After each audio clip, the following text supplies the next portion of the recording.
Hello and welcome to the YouTube channel I constantly forget that I have. Today I would like to talk about 5 things I wish I knew before I started learning Portuguese. These are 5 kind of simple things that if I had known how important they were from the very beginning, my Portuguese journey would be a lot easier. And hopefully my next language will be a lot easier because of them. And hopefully your language learning experience will be better because you watch this video. That's my hope at any rate. So starting from like the bottom of the list up, the number 5 thing that I wish I knew before I started learning Portuguese is that you should really learn the grammatical terms. I know this is kind of seems silly, but it's true, and you should learn it in the target language. So in this case, in Portuguese, there are, to break it down, kind of 3 things that go along with that. First of all, I started out self-learning, and as a self-taught Brazilian Portuguese speaker, I kind of just followed some basic patterns that we have in every language. Like I learned to say you trabalho, I work. Eu trabalhei, I had work, or I worked, like I worked yesterday, and eu vou trabalhar, I will work. And so I knew how to say things in the present and in the past and in the future, and that seemed like good enough for me. And probably for conversational, it was good enough. But then when I came to Europe and I started learning European Portuguese at the University of Lisbon, all of a sudden they're using these terms like preterizero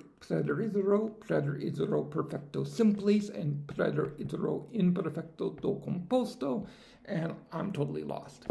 Like, I know the patterns of conjugation, but I don't know how they connect to these terms, and they're using these terms to explain when things are going on. And so it would have, my whole first semester and really my whole first year was trying to catch up and trying to figure out how to connect the patterns that I had learned to these terms. And it really would have been a lot easier if I had just started with those terms and then learned the patterns and connected it together. So even if you're self-learning, if you think you're going to learn formally, and probably at some point in your experience, if you're trying to get to an advanced level, you will do some formal learning, it's good to know those terms. The second thing is kind of depending on where your goals are. If you want to get to a basic conversational level in the language, I know a lot of polyglots on YouTube and on Twitter really don't like studying vocabulary. And for basic conversation, that's perfectly fine. You can learn how to say some basic things like I had learned, about how things used to be, how things are, what things will be like, and that's really good enough. But if you want to reach an advanced level, there are subtle differences in meaning, and you need to know them to really understand what's going on in literature. You need to get to, a very high level. You need to know them, and like in Portuguese, it gets really complicated. You get into like the conjunctive, the conjunctivo, and there's like 3 different times, and it's complicated. And if you don't have a good base in the basic grammar in Portuguese, then it's really hard to get to that advanced grammar in Portuguese. So that's the second kind of subpoint in there. And the third and final one that kind of applies to lots of different languages is it really also kind of depends on how similar or different this is from your native language. So in my case, English and Portuguese are kind of deceptively similar at the basic level. All the word order and the basic indicativo tenses are kind of similar. And so you think, oh, well, I know English grammar, it's kind of the same pattern. But really, learning it in Portuguese is going to help you so much more, and you're going to avoid a lot of confusion in the long run. And if the language you're learning is very different, for example, if you're learning Japanese, the whole structure is so different that you're just setting yourself up for confusion if you're trying to use the English language of grammar and the English grammar concepts and applying them to Japanese. Like if you're thinking it has to have a subject, a verb, an object, and the way Japanese sentences are structured, it doesn't always have the subject, for example. It has other things. It has like a topic, but the topic may not be the same as subject in English. So you're so much better off in most languages learning the grammar in the language, and that means from the beginning starting with learning some basic grammar terms and concepts in your target language. So that's that point. The fourth thing that I wish I knew before I started Portuguese is how important the alphabet is. And I know a lot of you are thinking, well, English uses Latin script, Portuguese uses Latin script, all of the European languages use Latin script, and we know Latin script, so therefore we know the alphabet. But no. Every language has slightly different pronunciations for those letters, and that can be really important to mastering good pronunciation. That can also be really important because some languages, like English, are pretty random in their spelling. Like knowing how a word is spelled does not necessarily mean you know how to pronounce it. Knowing how it's pronounced doesn't necessarily mean you know how it's spelled. I believe, from what I've seen online, that French is kind of like that too. Portuguese, Spanish, they're not like that. They're very regular, and if you really pay attention to the alphabet and how the letters are pronounced, you will know how to spell things, and seeing things spelled, you will know how to pronounce them. And so it's a whole lot more important than it is like in English. And this is even more true with Portuguese because there's a lot of case endings that are one vowel apart. And so it's really important that you master the pronunciation of them and that you get it correct because, let's see, conhece, conheça, different verb tenses and different meanings. So especially the can often designate the difference between an indicative and conjunctive are like conditional or unreal. So the person could be saying the opposite of what you think because they could be saying it in a conditional kind of way. And so, once again, the alphabet is more important than I gave it credit for at the beginning. Number 3 on my list, and I know there's going to be a lot of people out there that don't like to hear this, but numbers are also very important. I know on Twitter, and I think even on YouTube, a lot of polyglots are like, oh God, we have to learn numbers.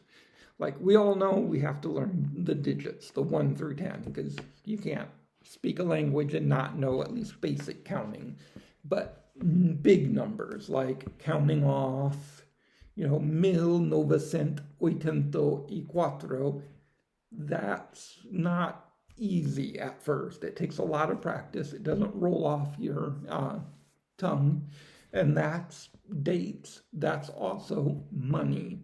And this is why it's so important. When I came here to Portugal, I came thinking that my big challenges were going to be talking to my professors, talking to people at the university, talking to people on the street.